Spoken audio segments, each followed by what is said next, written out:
नहीं नहीं, ये कहानी इन सारे के सारे रिश्तों की नहीं, बल्कि 2 रिश्तों में ही सभी रिश्तों के होने की है। अरे बहू, मेरे और तेरे ससुर जी की रोटी मत बनाना, मैं बना लूंगी, दिन तक ठंडी हो जाती है। बहू जो कि एक वर्किंग लेडी थी। नहीं नहीं माँ जी, मैं अच्छे से कपड़े में लपेट देती हूँ ना, आप क्यों मेहनत करेंगी, माइक्रोवेव में गर्म कर लेना। अरे नहीं बहू, मेहनत मत कर, वैसे भी ऑफिस में कम मेहनत होती है क्या, जा रहने दे। लेकिन बहू मानती नहीं, वो सास ससुर की रोटी बना कर ही जाती है।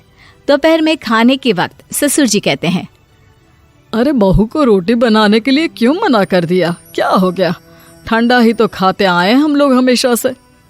अरे वो क्या है ना, सुबह ऑफिस जाती है, घर का सारा काम करने में वक्त लग जाता है, अरे थकती है वो अलग, तो मैंने सोचा बहाने से ही थोड़ा कम काम करवाऊं। ससुर मुस्कुरा रहे होते हैं। यह तो अच्छा है, बहू को समझना जरूरी है। वक्त बीत रहा था, घर में सब खुश थे कि एक दिन, माँ जी आप शाम को थोड़ा टहलने निकला करें, घर पर रह रहकर हड्डियां जाम होती है, पापा को भी ले जाया करिए, मैं वक्त पर तो आ जाती हूँ। बहू ठीक 5 बजे ऑफिस से घर आ जाती है। फिर चाय नाश्ता बनाकर सास ससुर के साथ बैठती, उन लोगों को सारा दिन का हाल बताती। रात को पति घर आता है। क्या बात है बेटा, ऑफिस से आकर कभी हम लोगों के साथ भी बैठा कर। अरे माँ, दिन रात काम करके मन ही नहीं करता, अगले दिन की फिर तैयारी होती है, आप और पापा ही कमरे में आ जाओ। इससे अच्छी तो बहू है, कितना भी थकी रहे, घर आकर हम लोगों के लिए चाय नाश्ता बनाना, फिर बातें करना। बहू ना होती तो हम बुढ़ा बुढ़िया तो बैठे ही रह जाते। सास और ससुर अब बहू के कहने पर शाम की सैर पर निकलने लगते हैं। सास की कई सहेलियां बनती है तो ससुर को भी कुछ बुजुर्ग लोगों का ग्रुप मिल जाता है। कैसा रहा सहेलियों के साथ शाम का वक्त? हम लोगों ने तो भाई खूब योगा किया। अरे हम लोगों को गप्पों से फुर्सत ही नहीं होती।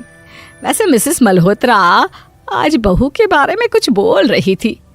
तभी वहां ऑफिस से बहू आ जाती है जो जींस और टॉप में होती है। क्या बात है माँ, क्या कह रही थी आपकी सहेली आपकी बहू के लिए? सास इस बार बहू को कुछ अलग तरीके से देखती है और उल्टा सवाल ही दाग देती है। क्या कह रही थी वो हटा, ये बता, तेरे ऑफिस में तो मर्द भी काम करते होंगे ना? बहू जो अब तक मजाक कर रही थी वो सीरियस हो जाती है। मर्द होंगे नहीं माँ जी, मर्द ही ज्यादा हैं, हम 5 ही लड़कियां हैं ऑफिस में। अरे तो अच्छा लगता है क्या ऐसे कपड़े पहनती हो? कल से तुम ना साड़ी पहनकर ऑफिस जाना, और हाँ, शाम का नाश्ता थोड़ा जल्दी बनाया करो, नाश्ता बनाकर बाद में ही ऑफिस के कपड़े चेंज करने जाना। बहू को समझ में नहीं आता कि सास को हो क्या गया है, लेकिन वो कुछ नहीं कहती, सीधे किचन में जाकर चाय नाश्ता बनाती है और सास ससुर को दे देती है। अगले रोज बहू ऑफिस के लिए तैयार होती है तो खूब सुंदर सी साड़ी पहनती है और ऑफिस के लिए निकलने से पहले सास और ससुर के पैर छूती है और निकल जाती है। क्या बात है, आज मेधा के ऑफिस में लग रहा है कोई फंक्शन है। अच्छा, पता नहीं, मुझे तो बताया नहीं, वैसे तो सारी बात करती रहती है।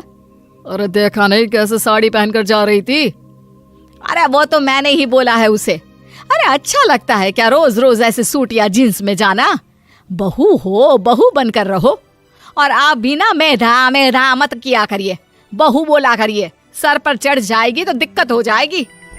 सास अब बहू को बहू जैसा रखने लगती है, हर बात पर रोका टोकी, हर बात पर ताने। क्या बात है, आजकल लेट आ रही हो ऑफिस से? अरे चाय के लिए भी देर हो जाती है, हम लोग फिर पार्क में भी देर से पहुंचते हैं। सभी की बहुएं वक्त से चाय नाश्ता करा देती है अपने सास ससुर को, बस एक तू ही है जो उस वक्त ऑफिस से निकलती है। माँ जी, वो एक रास्ता पुलिस वालों ने न जाने क्यों बंद कर रखा है, जिसके कारण ट्रैफिक ज्यादा हो जाता है। मैं कोशिश करूंगी कल वक्त से पहले ही निकल जाऊं। ससुर देख रहे होते हैं कि बहू अब परेशान सी रहने लगी है।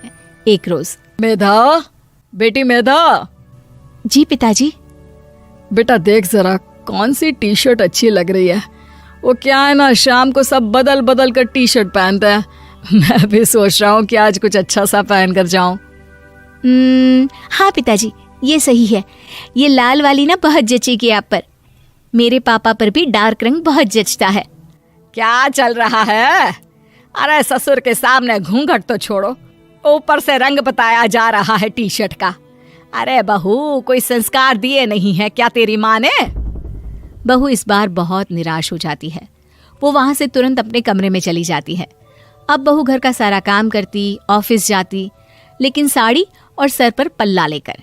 एक बार पड़ोसन उनके घर आती है। वाह सुमित्रा बहन, बहू का तो रूप ही बदल दिया।